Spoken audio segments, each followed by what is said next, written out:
caminando para el estanque cuando vamos viendo los temas que quedan, porque están vastos. Sí, están vastos. No, efectivamente es muy vasta la danza espontánea, porque en el fondo yo empecé solamente con la idea de danzar porque estaba segura que era la vía de contacto mejor, desde la antigüedad lo es consigo mismo, ¿no? Pero al final me encontré que era una filosofía, que era una metodología de vivir, de encarar, de qué cosa es divertido y qué cosa no lo es, de cómo se relaciona uno con los demás. Termina siendo una filosofía. Pero querías hablar de la estructura y el control. La estructura y el control, porque creo que son dos palabras bastante interesantes, ¿no? Vigentes y además en el tiempo, que se han convertido una en la otra, y no es así. Ajá. Por ejemplo, la danza espontánea tiene una estructura disciplinaria muy importante, es decir, no se puede hacer de cualquier manera. Eso de decir, bueno, danzar libremente es una utopía, nadie danza libremente, porque si no podría vivir libremente. Claro. Entonces hay que tener una disciplina muy especial y muy seria para poder llegar a ser libre, justamente porque nuestra vida no es libre. Entonces, para mí es muy importante el descubrimiento que hago con el ritmo.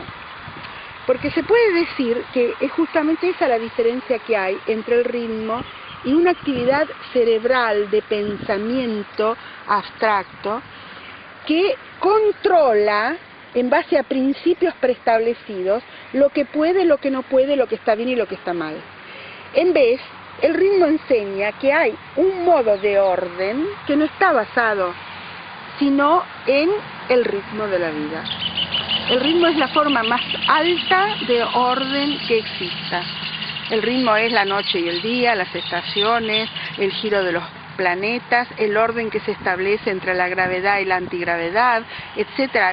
Infinitas formas de entender este orden que se produce. El orden es un modo que tiene la naturaleza de ordenar actividades opuestas y complementarias. Ya las oposiciones dicotómicas, como habíamos hablado antes, ya no son obra de la naturaleza, son obra de un pensamiento que se abstrae, inventa, crea cómodamente a una filosofía o a una ideología religiosa cómo se debe pensar el mundo. En vez, lo que nosotros proponemos es justamente retomar lo que la naturaleza ordena y el modo que tiene que ordenar. Y el modo que la naturaleza ordena la vida es a través del ritmo. El ritmo es un batido, no es un orden mental. Es decir, lo que quiero decir es esto. Así como los de la física cuántica se dieron cuenta que el caos no era un caos, sino un tipo de orden diferente, el cuerpo tiene un orden que no es el orden mental. Y eso se refleja en el ritmo. Una de las cosas más alteradas en la civilización occidental es el ritmo del cuerpo. El ritmo del sístole diástole, que es el ritmo cardíaco, el ritmo respiratorio, está todo alterado, bloqueado,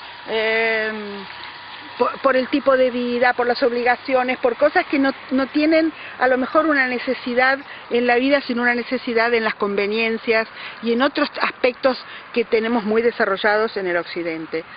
Y en el Oriente también, porque no es un problema del Occidente. En vez, te invito a seguir conversando en tu desierto. Sí. Vamos a tu desierto. Bueno, vamos.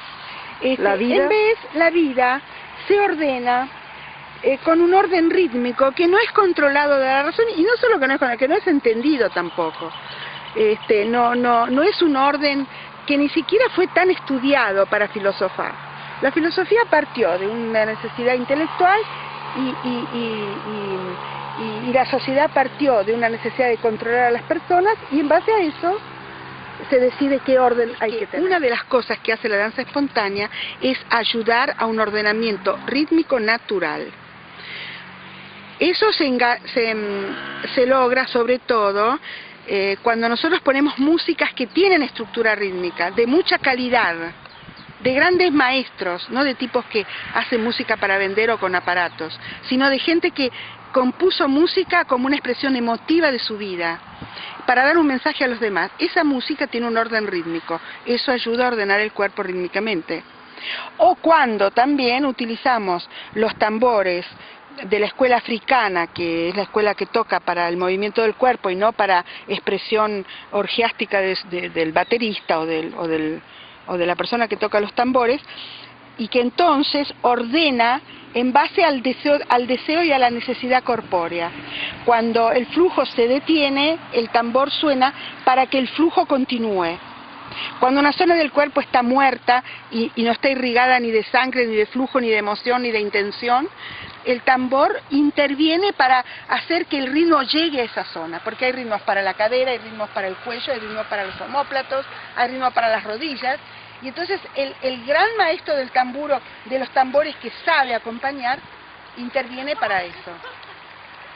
Ahora, significa que el componente ritmo en la curación de las personas es imprescindible y en el encuentro de la persona consigo mismo, porque también su cerebro tiene un orden neurológico de descargas y cargas y hay que poder entrar allí para colaborar en un orden natural, individual para la persona, que no sea el orden que es igual para todos. Es justo lo opuesto a las marchas militares.